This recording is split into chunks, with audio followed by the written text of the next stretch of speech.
All right, what's up, everyone? To another video, Full Speed on Pulse, and today we're with the Crf110 doing some more suspension work. We already put that DDM rear shock in the rear. Now we're going to be putting heavy-duty springs in the front. And if you watch our videos from before, we already have dampening rods in there, but we had left the stock springs in it because our boy was pretty small still at the time. He's getting older, he's getting heavier. It's time to put some heavy-duty springs in there. And it was kind of a mistake on our part. Even though our boy was lighter at the time, what we should have done, we should have bought a heavy-duty spring set and just put maybe one heavy-duty spring on one side and left a stock one on the other side, because you could definitely do that. Then we could have ran a lighter fork oil, because what we noticed is that it actually caused the bike to have a little bit of a sag in the front. Not that it was an issue as far as when he was riding it, but now that we got the heavy-duty shock in the rear, you can see that the bike is uneven. So the long story short, let's get these heavy-duty springs in. All right, so there's our Crf110. First things first, what we're gonna do is get our wheel off here. We're gonna do that real quick. And then we're going to actually break these caps loose when they're still snugged in here.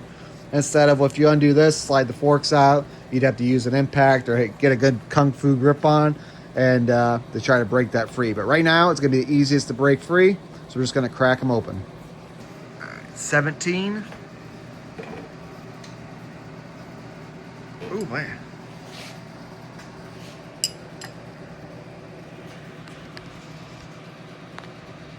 Whew.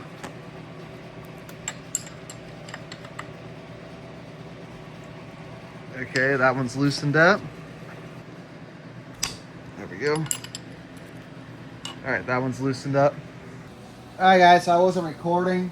I thought I was, but no big deal. You're gonna undo this bolt here. You're gonna undo this bolt here. You shouldn't have to take them out for your fork to slide out, but in case you do, go ahead and take these bolts out and stick a flathead in here and just pry it just a little bit. Be gentle, and that'll open it up and allow your fork tube to fall through. Only other thing you have to undo is your brake cable over here. Make sure that's undone, but pretty simple process, guys. Get this out.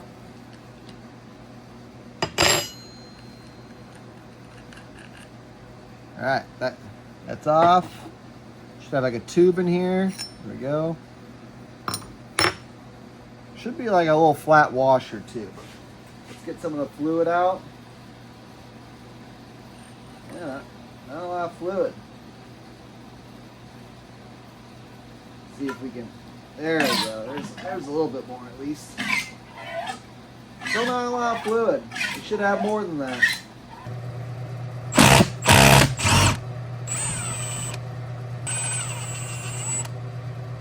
All right, once you undo that, this should slide right out. Seal here. We're gonna get a flathead, pop that out. All right, that was simple.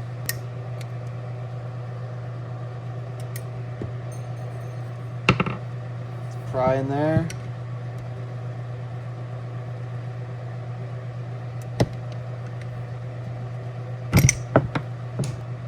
Now, the important part here, guys, is making sure this is super clean. I don't think our seals were bad in the first place. I think when we installed this, we got just a little bit of dirt in there, and that's all it took. All right, put that back in there like that. So we bought this kit here, and I just remembered when I'm doing the job right now is that we didn't get seals for both sides. So yeah, I just literally remembered that. Thing is that this side is, well, actually the side that wasn't leaking. So thankfully we didn't damage these seals at all pulling them out. So we're going to clean them up. We're going to make sure that they go in there with zero dirt, and hopefully we'll be all right. Yeah, there's no damage to this whatsoever. So that's good. That's good. So we'll get that pushed in there.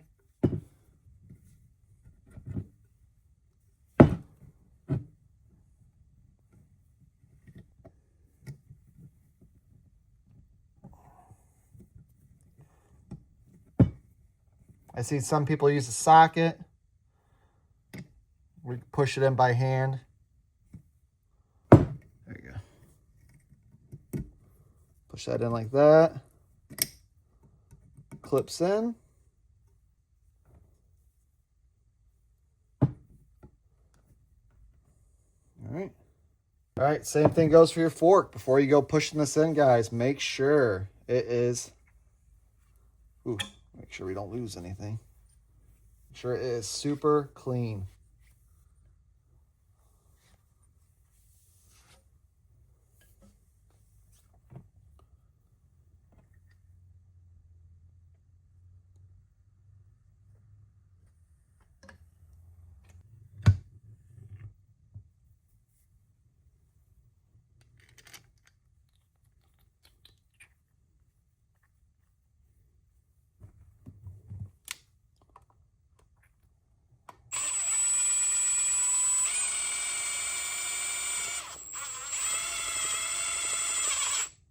Ready for the next step. We're going to put that to the side. Let's check out our other fork tube.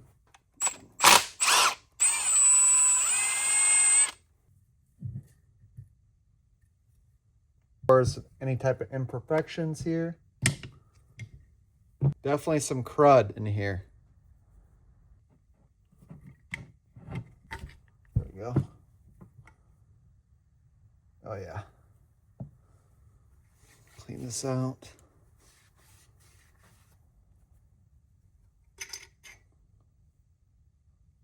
Look at all that dirt.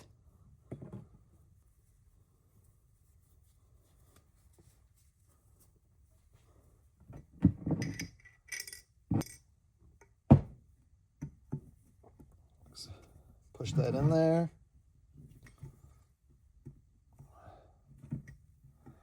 Make sure it's pushed evenly in there. Just like that.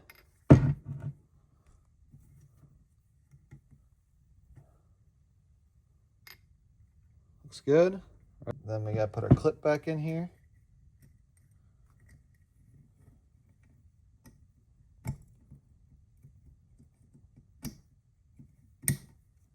All right, that's snapped in.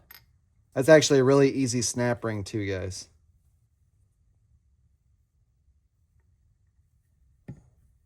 All right, that's in there like that. That looks good.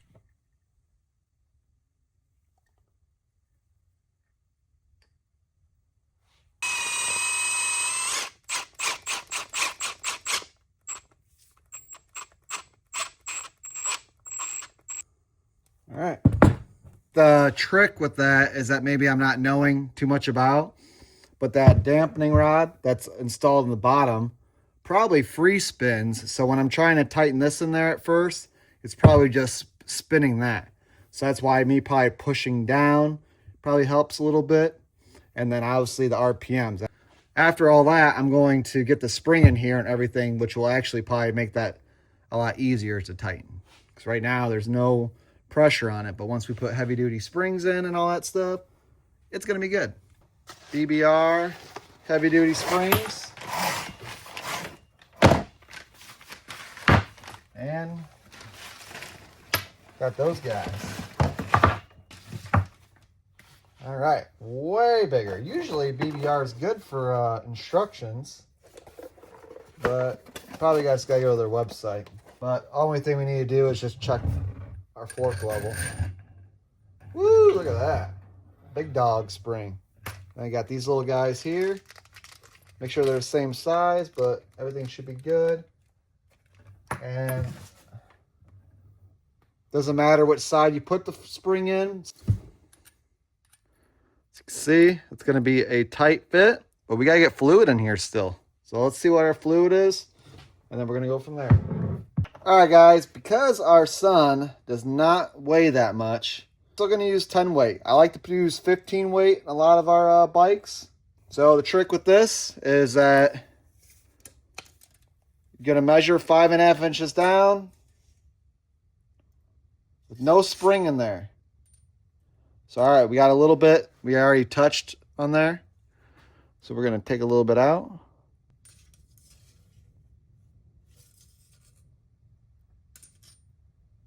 All right, I think we need to add just a tad bit more. Put a little bit more. Now, if you do have a way of measuring, which we do actually have measuring cups, but I swear we end up just doing the same process anyways. It's just coming down to tape measure. Make sure your fork's even too. I realize I tilted that a little bit. Perfect. Just right there at the tip. Mark that off, and let's go down to we'll just go down to 5. Comes out clean. 5 1/4. Then 5 1/2. She's dripping. Perfect. So, next step, make sure when you plop your spring in there, you do not do it with it collapsed still. You're going to want to open it up, or you will splash some of your fluid out. Stick that in there nice and slow. Put that guy in. Oop, you know what I forgot, but we're not leaking yet, is make sure you tighten your bottom. We got all that fluid in there. Make sure it is kind of tight.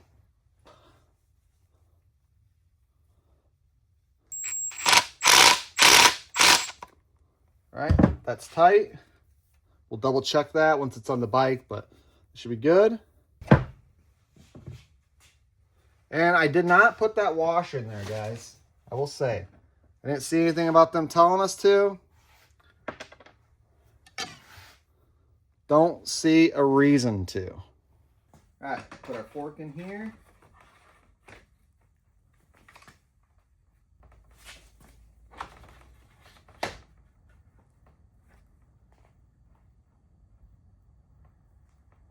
And we're just going, which I'll show you guys a closer view, just to where it's level here.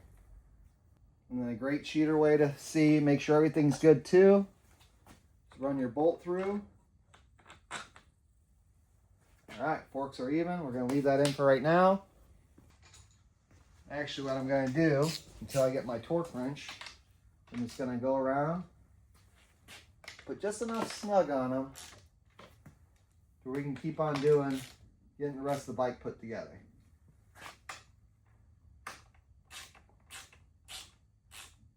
You got your little 10 mil here. Tighten that up. All right, and because we just had this off already, you guys know I preach it every time, making sure that there's grease on your rod here. There is grease on this one. It is good. Since we just did our front brakes. And not doing all types of work to this thing, actually. Things come together pretty nicely. Make sure that spacer's in there. Kick that out just a little bit. There we go. Get in there, guy. All right. Oh, good. Back to normal. All right. We want our torque specs for this axle nut, because this is important. Because if you go tightening this thing down too much, which I doubt you are, because I'm always surprised. But anyways, you don't want to tighten this down too much to where it actually causes your wheel to spin not as good. Actually, this right here. I usually go almost less than torque specs, to be honest.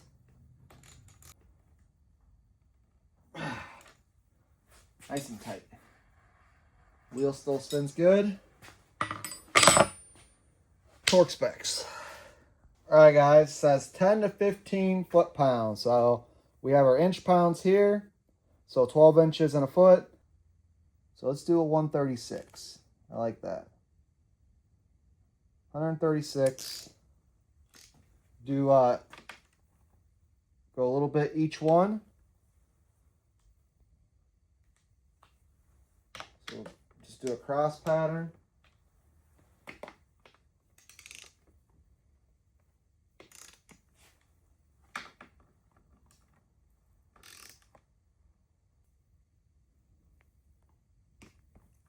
All right. I think this one already clicked up here.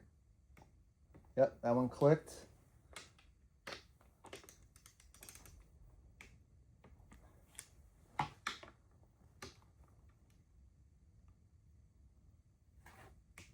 That clicked too. So just to show you guys, that's what I'm talking about as far as just getting past that lip there. Oh, wow. Oh, look at it. Yeah, it sits way better.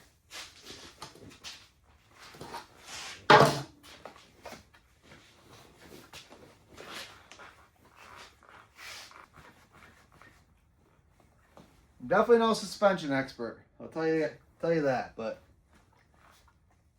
probably could have, for my weight, I probably would have put the 15 in the front, but for him,